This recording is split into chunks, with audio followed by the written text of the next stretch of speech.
Hello guys, welcome back to a brand new video. In this video, we are going to be doing the 2020 election with Donald Trump versus just whatever Democrat. Because this video is a special video, it is going to be based off of the approval ratings for President Trump. If the 2020 election here, the map would exactly resemble Trump's approval ratings. These are the Morning Consult approval ratings as of the newest information they have from November of 2019. So we're going to be doing the election based off of the approval ratings of Trump from here. So here, all these three states would be safe. Then going over here, Nevada would be lean, Arizona would be lean to the Democrat. And even here, Utah would only be a tilt towards Donald Trump. But then Trump gets his popularity from states like this. Idaho and Wyoming would give him a safe margin. But the interesting thing is here, from Montana, it would be a tilt Democratic state, which is very odd. And obviously, the states will not vote based on their approval ratings in the actual election, but that is what we're doing it based off of here. And North Dakota and South Dakota would both be tilt states, and Nebraska would be a lean Democratic state. That would be interesting. Colorado would be safe blue. We go down here to New Mexico. It would also be likely blue. Likely. Go over here, Alaska would be likely red.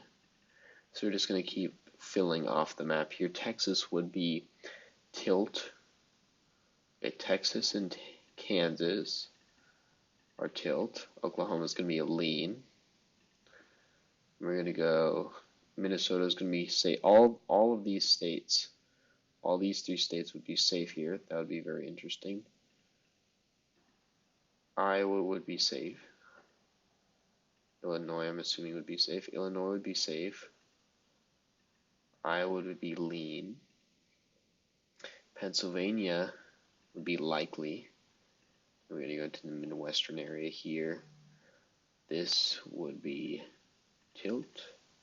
This would be likely. This is going to be, these three states will be safe for the president, obviously.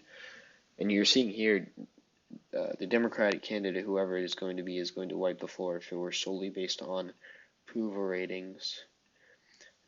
But in the state of Florida, he would actually win, which is interesting to think about.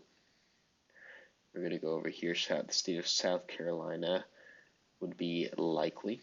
The state of North Carolina would be tilt blue. The state of Virginia would be lean. And we'll go up to the Northeast here first. All of these states would be safe for the blue column.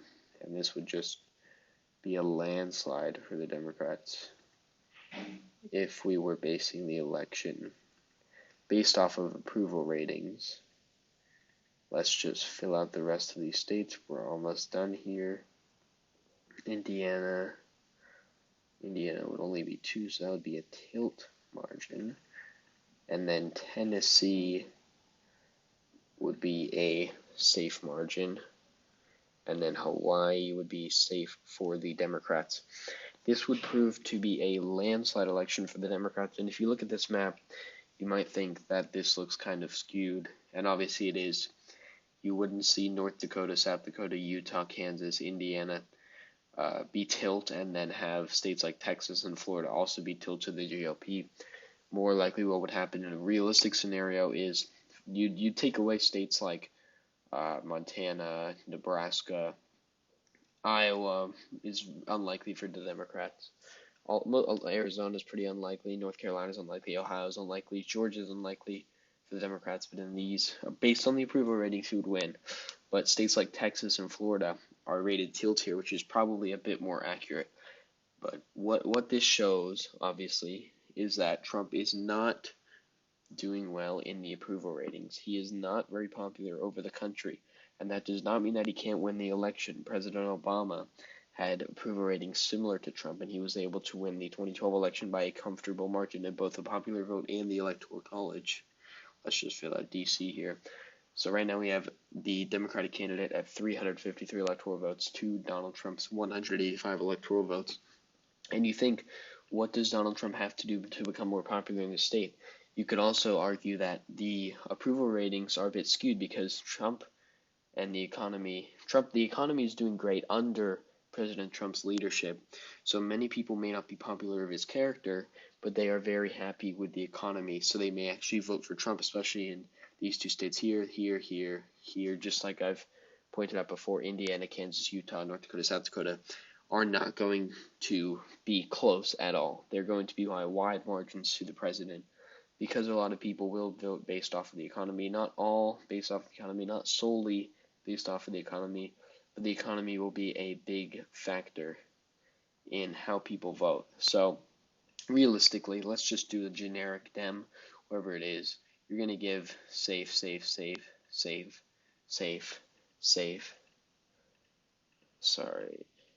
Then you've got a lot more safe states here. You're going to give this state safe. You're going to give this state safe.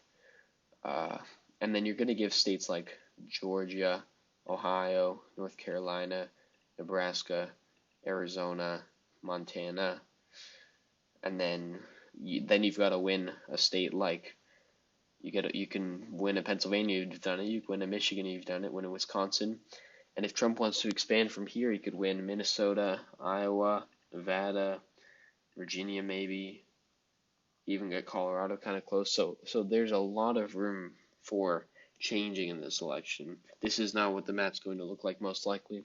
Actually, it could, but what we've seen so far is that the electoral map can change a lot, and it will change a lot. There are a huge number of swing states that there have never been before, and so it's going to be a highly contested election, like we've been saying for a long time. So I thought this would just be an interesting video to do, to talk about how the approval ratings differ from the actual way people vote.